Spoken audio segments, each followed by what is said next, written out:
when a caterpillar enters a chrysalis, it goes into hiding to become its best self, emerging as a magnificent new creature, the butterfly.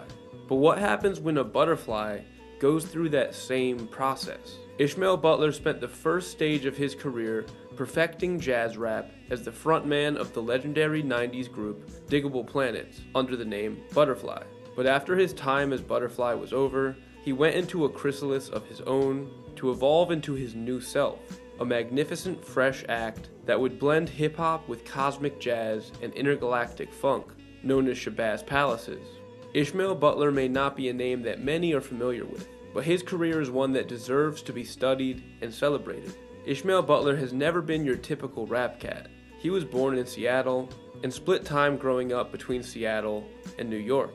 New York City got him in touch with hip-hop from an early age, and Seattle helped him find his voice as a nonconformist, bringing his own unique style to the music and culture that he loved. His parents loved jazz, and after they split up, he had to split time between them on each coast, having each of their distinctive music tastes absorbed into him as well. His mom loved pop and soul, and his dad was very into jazz, and both of these lanes are very present within the music that he would make later on. His parents both grew up as activists, traveling around Southern America with the mission to get more people to vote. That Butler family history can be felt in his music. Feels like he draws from centuries of art and passion to make his music, bringing the past to the future. Speaking of the future, his son, Jazz Ishmael Butler, is a new school rap star who goes under the name Lil Tracy and rose to fame along with Lil Peep in the peak of the SoundCloud era. The Butler lineage in hip-hop is strong now, but it really began when Big Ish started playing saxophone in the 5th grade. Jazz is present in all of his music, through every evolution of his artistry. From the free-flowing syncopation of his music as Shabazz Palaces, to the more direct jazz flips of Diggable Planets. It all started with him playing sax in his jazz band, learning from his first musical influence, his jazz teacher, Mr. Irving. If he never found rap, music would have definitely still been a part of his life. But after discovering The Last Poets, he would fall in love with the art form of rapping itself. His music career was briefly put on hold when he went to the University of Massachusetts to play basketball under John Calipari. But he left college after his freshman year to pursue his true passion of music and moved to New York City. At this time, most aspiring hip-hop artists wanted to be a part of a group, because that's what was cool at the time. Ishmael Butler had it all planned out before he even had group mates to make music with. His original idea was to name his group Swift Tactics, but he was listening to so much Sun Ra and Parliament Funkadelic at the time that he wanted to venture into the farthest depths of interstellar sound waves. He changed the group's name to Diggable Planets and had the idea to name each member after a different bug. Ishmael Butler would call himself Butterfly, and then there would be a ladybug, a doodlebug, and he claims to have had many additional names picked out for potential future members as well. The early demos for Diggable Planets were made entirely by Butterfly as a solo act, and they got the right people to notice his wave. 2 other members had a brief stint with the group, but Ish met Craig Irving and Mariana Vieira in the late 80s, and they became the Doodlebug and Ladybug Mecca who we know today. Diggable Planets signed to Pendulum Records, a former subsidiary to Elektra, and released their debut album Reachin', A New Refutation of Time and Space, on February 9, 1993. This is a perfect showcase of jazz and hip-hop meeting in the middle to create something brand new. It was produced by Butterfly and featured raps from all 3 members. The rapping felt like we were lucky enough to be sitting in a smoky poetry session in a 1950s jazz bar, and each MC brought this classical feeling to the 90s with their own style of rap. The lyrics were playful and poetic, and shined a light on under-discussed topics in hip-hop, like abortion and drug abuse. Their lead single, Rebirth of Slick, Cool Like Dat, reached number 15 on the Billboard Hot 100, was certified gold, and even got the group a Grammy win for Best Rap Performance by a Group or Duo. They came out of the gate on their first album, fully formed as a group, with one of the clearest voices and identities in hip-hop. But they still were eager to evolve into something new. Their follow-up record, Blowout Comb, took their perfect blend of jazz hop and infused it with a hunger for growth, with a much more ambitious product as the result. The lyrics are much more political and pointed in nature, and the beats are much more experimental and varied, while still living in that jazzy world. Every song on this album was a mix of samples and live instrumentation. They were inspired by groups like Black Moon and Wu-Tang Clan on this one. The sound they found was much less polished than that of their debut, and while it received mixed reviews upon its release, the forward-thinking production and Afrocentric lyrics have made this a cult classic that has grown to be possibly more loved than Reachin' over the years. The group moved to Brooklyn for the making of this record, and it has the feeling of a true New York classic.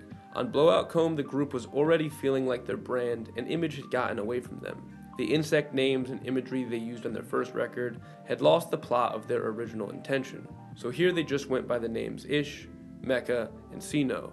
Sadly, this was the last album that we would get from the Diggable Planets, as they would break up just a year later, due to them growing apart creatively and personally. Luckily, the trio still does get along, having reunited over the years multiple times to perform together. For the next decade and a half, Ishmael Butler was quiet, because he was in his cocoon, working on himself, building towards his next evolution. He took film classes at NYU, and even starred in a 2004 film called Planet Brooklyn, which was also known as Men Without Jobs. And on the musical front, he formed a brand new band called Cherry Wine. The lone Cherry Wine album, Bright Black, was released in 2003, and saw Ish delving deeper into his genre-bending techniques, with live instrumentation and a focus on eccentric, forward-thinking funk. Cherry Wine is probably the least known project of his career, and acts as a precursor to the next evolution of what he had coming for us. He moved back to Seattle around 2003 to take care of his mother, and this move colored his sound and musical sensibilities going forward. In 2009, he formed the group Shabazz Palaces with his neighbor Tendai Morer. In the Shabazz Palaces world, Ish goes under the name Palasier Lazaro. He continued with his influence from Sun Ra and George Clinton, and he took the interstellar Afrocentricity of Diggable Planets and multiplied it infinitely. Shabazz Palaces combines all of the genres Butler had been experimenting with his whole life, but now they were so abstracted that you can't just call it jazz rap or funk hop. It was something completely new. They self-released their first 2 EPs in 2009. They emerged fully formed, with a sound so unique to them that it feels millennia ahead of its time. These records exploded from nowhere, like a breathtaking butterfly emerging from its chrysalis, fully formed. They were such a success that they became the first hip-hop group signed to the legendary Seattle-based record label Sub Pop. Their debut full-length album, Black Up, further expanded on their themes of bridging black people's ancient past with their future. Ishmael Butler was questioning his future as a rapper when he made Cherry Wine, but with Shabazz Palaces, his love for the craft was on full display. As a lyricist, Butler is one of the most consistently exciting rappers alive. His words unravel like a scroll of proverbs discovered on a far-away planet. His subject matter is never short of exploratory. The duo continued their quest to the farthest reaches of earthly sound on their second LP. This was their longest record to that point, and they divided it into 7 suites, starting with the phasing shift that resembles the sound of Backup, and then taking us on a sonic journey through the different levels of their majesty. In 2017, the group followed their ambition to uncharted territory, releasing their next 2 albums, Quasars, Born on a Gangster Star, and Quasars versus the Jealous Machines. These were both released at the same time, and they were accompanied by a short film and comic book. By this point, Morer had left the group, so everything from here on out is the brainchild of Ishmael Butler alone. The duet of Quasar's albums is a showcase of Butler's creativity and storytelling through the means of lyricism, production, and visually as well. The control that he has over his own creative output is incredible. Now that Butler had full reins over the production of the group, his next album, The Dawn of Diamond Dreams, focused more on cooled down instrumentation and vocal harmonizing, rather than the lyrical storytelling on the previous 2 records. Ishmael Butler was a Grammy winner on his first album, so to see him continue to evolve in new ways over 30 years later has been incredible. He teamed up with the artist LeVar the Star, who I'm pretty sure is yet another secret alias of Ishmael Butler, and they released the EP Illusions ago, which lives as a more R&B inspired outing.